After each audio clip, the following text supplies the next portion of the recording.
never a surprise to me that Thunderblade never really got a good home console port.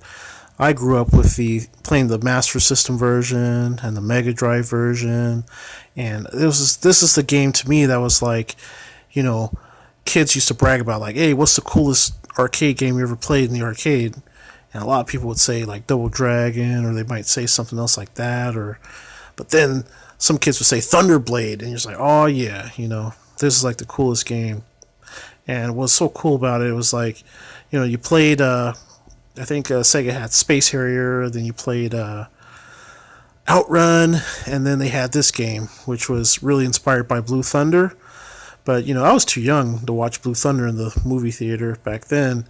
But I knew it was based. It was really inspired by it, with the blue chopper, and that gunship is just that was just too cool, I think, to pass up to make a video game about it. So Sega made Thunderblade, and it just rocks. It's just for then, back then in 1987, seeing the graphics at that time was just amazing. Man, it was amazing, and the shift from the top down to the third person perspective, that was amazing, man. And all these scaling sprites, it was just Sega.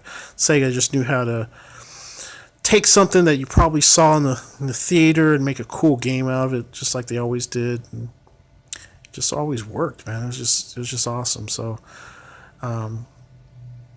yeah, I play it on MAME, but I understand that I think the Sega brought out that compilation on I think the 3DS, where you could play a lot of these Sega super scaling games on there.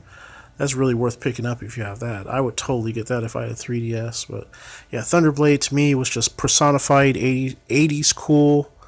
There's the 80s was all about that unstoppable chopper, whether it was Airwolf or I don't know what it was back then, Airwolf, Blue Thunder. It was all about that. So really cool game. I love Thunderblade.